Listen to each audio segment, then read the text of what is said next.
We got some breaking news coming out here. The Las Vegas Raiders have officially extended superstar pass rusher Maxx Crosby to a brand new contract. We had heard this entire offseason that Max wanted a new contract, right? He had made it known that basically there was no guaranteed money left in his contract and he needed the Raiders to take care of him. And it's happened. The Las Vegas Raiders have officially signed Maxx Crosby to a brand new extension. Adam Schefter saying that the Las Vegas Raiders are signing Pro Bowl defensive end Maxx Crosby to a 3-year, $106.5 million extension that includes $91.5 million guaranteed, making him the highest paid non-quarterback in NFL history per sources. For the third time in 4 years, the Raiders are addressing the contract of their cornerstone players, this time cementing his relationship with the Raiders for the foreseeable future. The deal was done by C.J. LeBoy and Doug Hendrickson of Wasserman. So let's talk about what this means for the Raiders, right? So obviously, Adam Schefter's putting it out there. It's the highest non-paid quarterback contract in NFL history, right? So shout out to Maxx Crosby, first and foremost, man. The guy deserves it. The guy's a really, really good person. So shout out to Max. He puts in so much effort. He puts in so much work. You know, people don't believe me when I say this. There are a lot of NFL players that don't care about winning. There's a lot of players that don't want to be great, right? There's a lot of players that are only doing it for a paycheck. Maxx Crosby is not one of them. Maxx Crosby wants to be a great player. He wants to be remembered, you know, historically. The guy, to me, is a phenomenal football player as well. You don't get that type of pass rush technique, the movement. You don't get that type of player that often, right? Maxx Crosby is truly a unique football player, so shout out to Maxx Crosby. Let's talk about this contract a little bit. So the contract comes out to $35.5 million per year, right? And that's the 3 years that, keep in mind, is the extended portion of Max's contract. We have to realize that Maxx Crosby is already under contract, right? Like his contract, the 2 years that he had remaining for 2025 and 2026, this doesn't go away, right? So the $35.5 million will be in addition to what we already are going to pay him for the next 2 years. Now, the cap hits is going to be interesting, right? $35.5 million is a huge amount of cap hit, but we have to realize that's going to be in 2027, 2028, and 2029, right? That's not going to be this year. Now, the Raiders can obviously get creative, so this year Max is going to count $27.9 million against the cap and $24 million next year against the cap. So the Raiders could get creative with this. You know, you don't have to pay him $35 million in those 3 years. You can bring some of that cap into this year and into next year, right? 27 is a fairly low amount for a top 5 defensive end. 27 and then even 24, right? That's a really, really low cap hit for a guy of Maxx Crosby's caliber. So it doesn't have to be 35 in each of those 3 years. You could bring, you know, maybe $5 million into this year. You could bring $10 million into next year. And that makes it a lot cheaper, right? It's like $30 million from that point forward for those 3 years in the future. And that also doesn't include the fact that the cap space has been going up $20-30 million every year, right? So for the Raiders, we're in a really, really, really good spot with Maxx Crosby. And this guarantees he'll be here for the next 5 years, right? Of course, Max at some point will want more guaranteed money, right? Because the guaranteed money will run out at some point. But this at least makes sure that Maxx Crosby is here with the Raiders until he's about 32, 33 years old, right? So Maxx Crosby at this point will probably be with the Raiders for the rest of his career, and I'm really happy to hear that because Maxx Crosby is truly a special football player. There's not another guy like Max. Wants to be great, has shown he's great, has phenomenal, pass rush upside, and he's also helped make some of the other guys better too, right? Let's not overlook the fact that when Clavon Chasen came to the Raiders, he couldn't even make the roster, the active roster of the Carolina Panthers. He was so bad. The Panthers like, we're good. We don't want this guy, right? And he came to the Raiders, a guy that couldn't make an active roster, and Maxx Crosby helped kind of develop him a little bit, helped him work on that pass rush. Of course, Rob Leonard helps a little bit as well. And Clavon Chasen kind of breaks out. And even before that, Malcolm Koonce breaks out. Before that, Adam Butler breaks out, right? To me, Maxx Crosby has helped develop some of these other guys, and he'll continue to do that as we go forward. Tyree Wilson at some point will develop. We might draft James Pierce or Mike Green in the second round this year if they make it, and then Maxx Crosby will help those guys develop, right? So never overlook the fact that this guy wants to be great. He helps all the other guys in the building, and his contract's still team-friendly contract, however you look at it. I know Adam Schefter puts it out there that it's $35.5 million. That's the highest to a non-quarterback, but keep in mind, the last contract he signed was a lot lower than what some other guys, got within the next year or two. And because he signed that contract initially, it'll always kind of be lower when it comes to the cap hits, right? And that's what matters, is the cap hits. In terms of the salary cap, right? It's counting. It's not based off the average that you're paying a guy. So I'm excited for this, man. Big shout out to Maxx Crosby. The Raiders have to win, though, right? They have to win while Maxx Crosby's here. You got 5 years now to really make a full-on push, right? And truth be told, Pete Carroll's going to be here for about 3 to 4 years. So that lines up perfectly, right? There's no way the Raiders can say, hey, let's draft the rookie quarterback. Let's let him sit for a year or two. Let's let these guys develop. The Raiders are not going down this path. They're going to go all in on a quarterback. In my opinion, right, maybe it's Aaron Rodgers, as we talked about in the video earlier, right? Maxx Crosby kind of mentioned that. Maybe it's Sam Darnold, right? You can still bring in Sam Darnold, pay him maybe $30-40 million. Do keep in mind, we're going to lose a couple other guys as well, right? Malcolm Koonce might eventually get lost. Trayvon Merrick might get lost. Nate Hobbs. Robert Spillane, although the Raiders are currently negotiating with him and he's been in the building, some guys will sign, some guys will end up going, but Maxx Crosby's not going anywhere, right? So we'll see what ends up happening as we kind of go forward. There's a couple other updates that I want to just kind of throw out there as well. The Raiders signed Alex Cappa earlier, right? I had put a comment in my last video that I posted about an hour ago. And in that video, or in those comments specifically, I said I will, potentially make a video on Alex Cappa, film breakdown. If he's paid guaranteed money, that means he's a starting guard potentially, right? So Alex Cappa has signed with the Raiders. A very interesting signing because Cappa, he was playing at a Pro Bowl level like 2 or 3 years back, right? And I watched his tape 2-3 years back. He had good tape out there, right? But from this past season, the guy was terrible, right? He gave up 55 total pressures. He gave up like 8-9 sacks, 10 quarterback hits.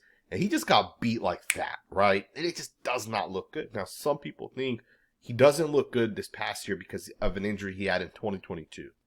I find it hard to believe that 2 years post a 2022 injury, he still, was not 100% healthy. I find that hard to believe, right? Truth be told, what I see from Alex Cappa is a guy that, the Buccaneers bring him in. John Spytek knows him.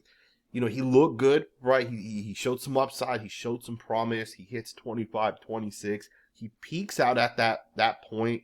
He's 28. He had an injury, and then he declines a little bit, right? We've seen it happen with a guy like Cody White here as well. We've seen it happen with other players around the NFL as well, right? Like they're good, they peak, and that's kind of where they're at, right? And then they never really get better. It's not guaranteed a guy's going to be a top 5 guard if, they develop a little bit. We also saw that happen with Andre James a little bit as well, right? So Alex Cappa's official contract, according to reports, is a 2-year contract worth $11 million. And I don't know if it's confirmed, but someone did post that the guaranteed money is $5 million, which to me makes perfect sense that the Raiders are betting on Alex Cappa, basically, either beating out Dylan Parham or beating out Cody White, beating out Jordan Meredith. The Raiders are betting that Alex Cappa will beat one of those 2 guys out, and with that, they're gonna give him $5 million for this next season. If he doesn't win the job, you lose out on $5 million, or you just kind of keep him as a backup, which I think kind of makes sense as well.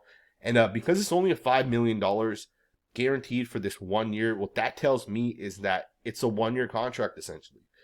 Best case scenario, he returns back to 2020, 2021 form. If he does, you have him this year for about $5.5 million in terms of the cap hit. And then next year, you'll have him at that same price as well. Worst case scenario, he's on the team for $5 million this year. You cut him next year if he's not a good football player.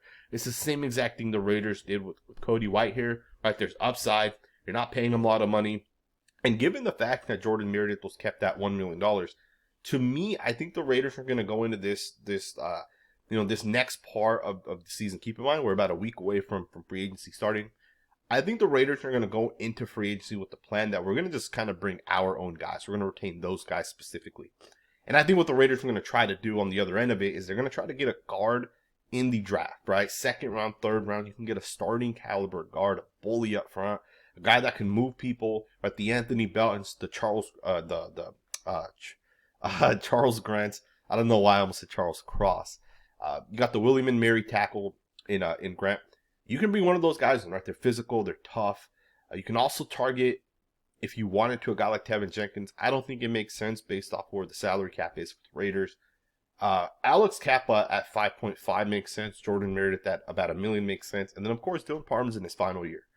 He's not even guaranteed to be back this year, truth be told, right? If the Raiders don't feel comfortable with him, You can trade him for a 6th, 7th round pick, or you can just cut him at some point, and you can still bring in another guard, and that kind of shores up the offensive line a little bit. You can go in with the right tackle being DJ Glaze for this season, and we'll see what ends up happening. Right? Again, it's not an absolute massive contract by any means. He's shown some upside in the past. We'll see how he develops in this year. We'll see if he can start. Worst case scenario, he's a backup for $5 million.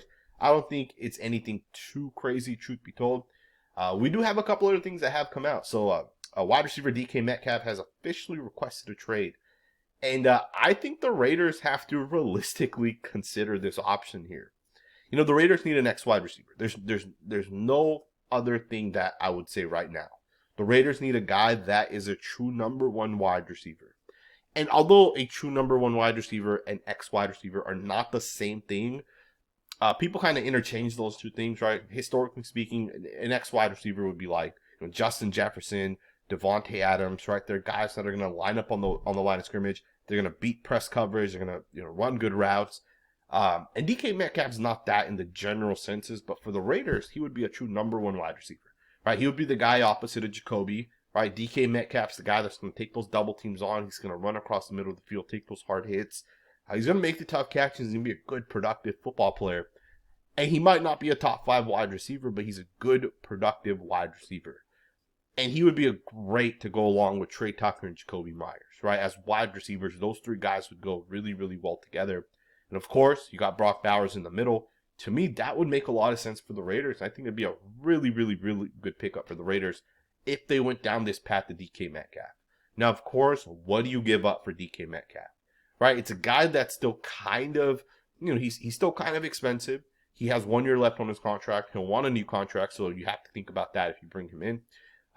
Obviously, the contract portion of it is one aspect of it. And then, of course, what are you going to give up for him in terms of draft compensation?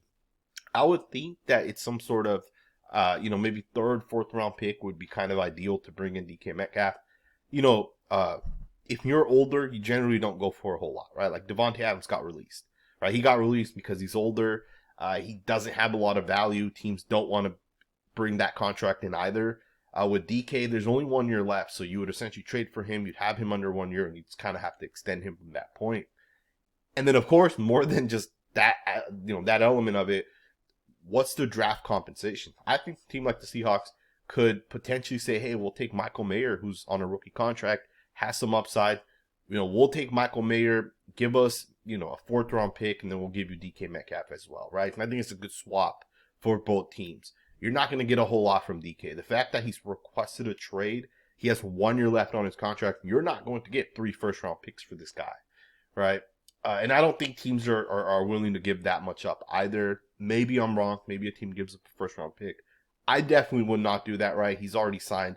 He had his rookie contract. He's already signed that 1st contract. He's going on in his 2nd contract. This is when wide receivers peak 1, 2, 3 years, and they kind of start to fall off a little bit. So we'll see what ends up happening. Obviously, DK has that connection to Pete Carroll, right? Pete Carroll drafted him, brought him in.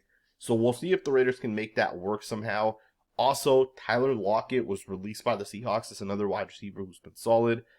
He's another target for the Raiders right now. I do think Tyler Lockett's very similar to Jacoby Myers.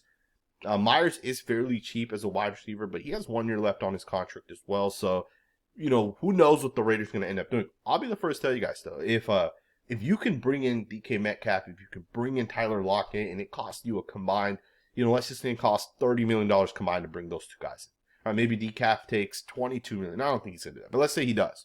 And let's say Lockett, you get him for like $8 to $12 million. Lockett can replace Trey Tucker, right? And you can go into this year with Lockett, DK, and Jacoby Myers, and of course Brock Bowers is there. That's probably not realistic, to be 100% honest, based off the cap and kind of how it works. But it is interesting nonetheless. We'll see what ends up happening. Let me know what you guys think, man. There's a lot of news coming. I'm pretty sure I'll probably drop another video before the day ends. We're going to have some sort of news end up hitting at some point. So let me know what you guys think, man. Thumbs up, subscribe, and I will see you guys next time with another video.